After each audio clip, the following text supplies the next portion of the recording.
This is Walt Disney World Today. Give us 5 minutes and we'll give you the world. It's Friday, November 23rd, 2006, and this is episode number 183 of Walt Disney World Today. Working on my time machine, I'm Matt Hochberg from MGMstudios.org. Wearing his Billy Ray Cyrus t-shirt in all of its glory, it's Len Testa, the unofficial guide to Walt Disney World. Welcome, Len.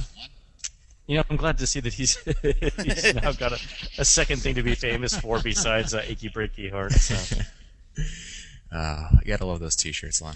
Yeah. A fan of my new favorite attraction. It's a small world after all. Mike Newell of Mouse World Radio. Welcome, Mike. I have no idea where that came from, but okay. Yeah, I'll explain it to you later. Alrighty.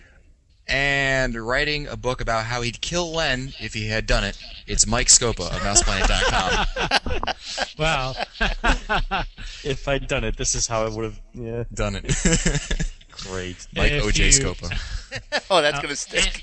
Mike Juice Scopa. Juice. Wait, which one of us would be, who's the other guy? Oh, Al. Al, yeah. Which one of Al us would be him? Yeah, Al Callen. Who's going to drive the white Bronco? The Bronco. Go ahead, Scopa. Well, if everybody has a good time, my name is Mike, and this has been the world-famous Jungle Cruise. And if you had a lousy time, well, my name is Becky, and this has been Space Mountain. Jungle Cruise. Very good, Mr. Newell. I am good.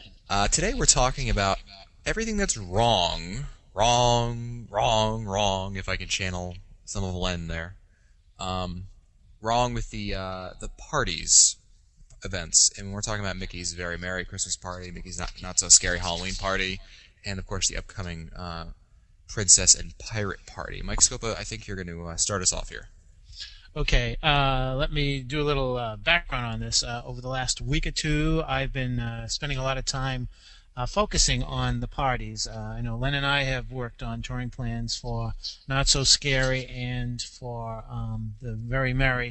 And last Friday, I posted an article on Mouse Planet that talked about holiday happenings at Walt Disney World, and I received quite a few emails from my readers, and got to talking with a lot of people, and there's a little bit of anger out there, and I think that it would be something worthwhile discussing, and I'm also looking forward to seeing what our listeners think of it. And it comes down to this. Number one, the parties are very expensive. The prices seem to be going up, but we seem to be getting less and less. For instance, the photos are no longer complimentary. Also, the things like the Country Bear Jamboree Christmas edition is not around.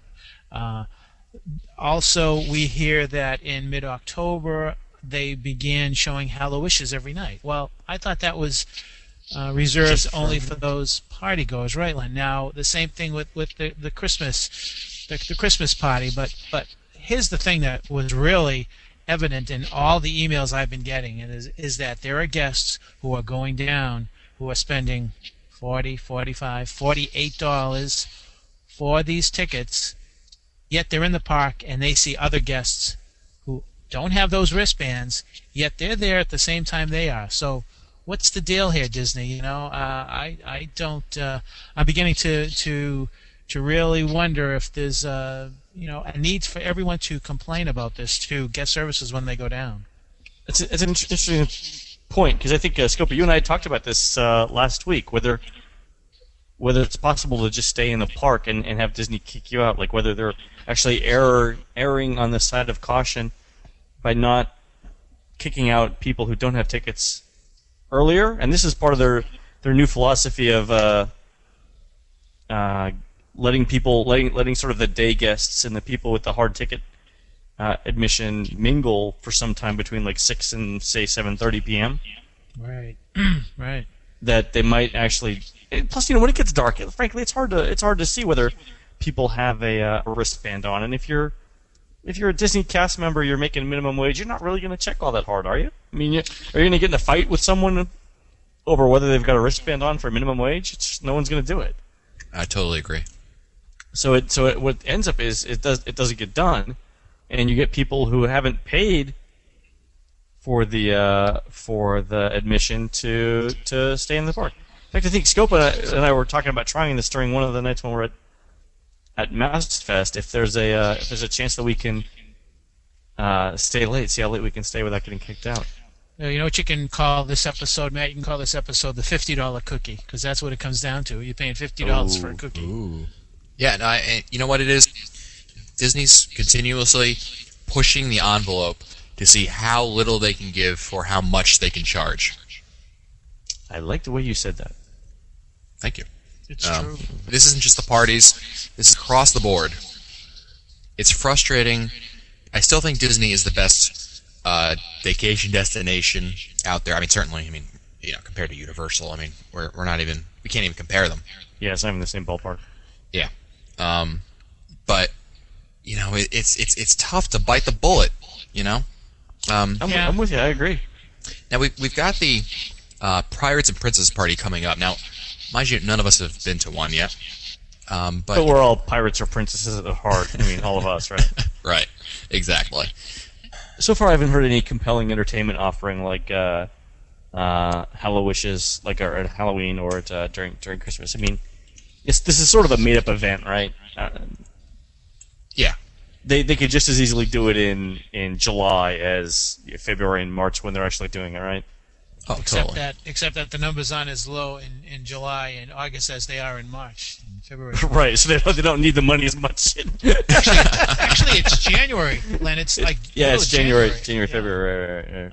So, but I mean, pirate. It's sort of, you could do this any time of the year, and the pirates would still be there, and the princesses would still be there, right? Yeah. This event isn't geared towards you, me, or Scopo, like Mickey's Very Merry Halloween Party might be, or Very Not So Scary whatever. You know what I'm talking about. Yeah, I know. Halloween, Christmas. That plan. Yeah. Those are family ones. These are geared towards the 6 to 10-year-old range, give or take an age group or two. And this is it's going to be a different kind of event, so you have to look through it from a different perspective. I think we all understand that. But I think, Mike Scopa brought up, really, when we started this show, it's the cookie thing, Mike. I like that term The that you used. $50 cookie, I like it. Yeah.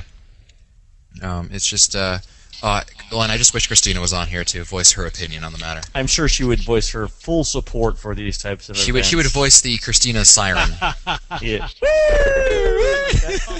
Because when you think about it, and Len, you and I talked about it, when you are going to these events, you are paying top dollar, you're not looking to spend your time going on attractions as much as you want to make sure you enjoy the special event. So, so why even buy a wristband? It's like, if I could, I probably, and I'm thinking about not using my ticket the night I go just to see what happens. And if someone says something to me, then I'll flash my ticket and then see what happens, It's. I like the idea. Yeah, no, do the attractions during the day, and then you just go and I'll do the. The only thing I probably couldn't see for the Very Merry is the 'Twas the Night Before Christmas show, and that would be it. Yeah, I remember last year the cast members were going up and down the line asking to see your wristbands for that show. So, are you actually in line when you do it, or is it? You're waiting in line to get into the not arena, but the theater.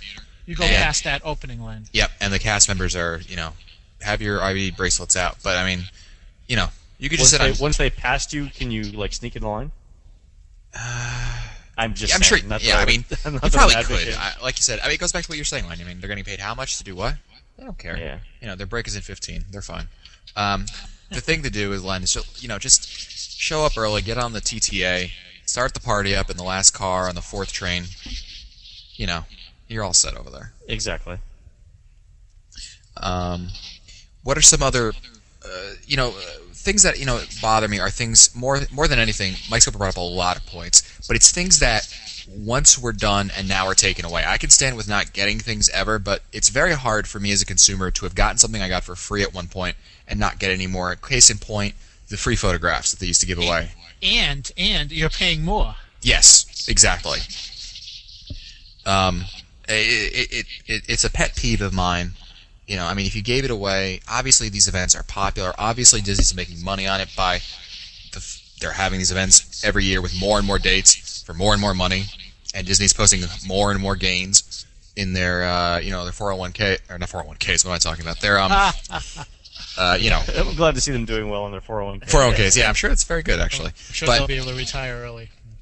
they're posting all these gains and what have you, and then they're going, well, they don't really need the free photo, and it reminds me of there's an episode of The Simpsons where they're like trying to sell the orangeade at an event, but no one's buying it, and so they're like, the principal says, "Water down the orangeade more," and of course the Scottish groundskeeper is Willie. He's like, "We can't water it anymore, Captain. She can't take it." I like stories. I mean, you could just see, I can see them in the meeting. I know they got to make money and blah, blah, blah, blah, blah. I'm not worried about Disney making money based on what I'm seeing over here. So, I don't know, Mike. What, Oh, you want more? yeah, more gripes. Bring them out. While we're at it, no booze in the Magic Kingdom. Len, what's up with that? It's I don't think the Magic Kingdom is the place for booze. Yeah. The other parks are absolutely fine. I think that with the parks, I think that again, I mean, it's one thing to try to accept the fact that you're being asked to spend more and you're getting less, but then that combined with knowing that there are people in the park who are also enjoying the fireworks and the parades and the shows, at least one of the shows, and they're not paying any extra. That just kind of gets me. And I'm wondering if there is a way that they can, God forbid, they can empty the park for 1 hour while they make there's the no way they can transition. do it. I I think they're it's trying to feasible. keep people in the park as much as possible to. But they do have those signs that say, the Magic Kingdom will close tonight at blah blah. Yeah, blah. what they're trying to do though is, Mike. I mean, they've got. Suppose they close the park at 6, and then the party doesn't begin until 7. That's an hour where they're paying everyone to stick around, but no revenue's coming in, and that's what they're trying to avoid. How much revenue do you think they make in an hour? Many tens of thousands of dollars, if not more. Mike Scopo, why don't we end it with this here, Mike? Based on all your gripes here, and the ones that the others of us have aired, will this stop you from next year purchasing tickets to one of these parties? Possibly. The only one that it may not prevent me from going to would be the Mickey's Very Merry Christmas Party, which will occur during Mousefest, and I'm not there for the party. I'm there to see everybody. So, that's about it. But I'm seriously thinking. Well, let's face it. If you go to the Not So Scary, I mean, you can go to that. Go in about noontime. Stick around for the whole. It's a big deal. So you don't get to get candy. Who cares? You still get to see the parade twice. They had this Horseman, Hallowishes, especially if it's early on. Especially if it's like Labor Day when they're probably going to start showing it. So yeah, I'm probably not going to do it next year for the Not So Scary, but maybe for maybe for the Very Merry. I might. Depends upon how I do it this year. We'll see. Interesting. Well, be sure to post your thoughts in the episode show notes. And that's it for us today. If you want to find older episodes, read our show notes, or send us your comments, visit the Walt Disney World Today website at www.today.com. You can also email us at questions@www.today.com. For Len Testa, Mike Scopa, and Mike Newell, I'm Matt Hochberg. We'll see you on the next show. Christmas will come early for one person attending MouseFest 2006. One lucky person attending the Mega Mouse Meet on Saturday, December 9th will walk away the lucky winner of a free night at Scopa Towers. That's right, at MouseFest 2006, WDW Today will be giving away one night free at Scopa Towers. To be eligible, all you have to do is attend the Mega Mouse Meet on Saturday, December 9th, and you could be the winner of a free night at Disney's Pop Century Resort.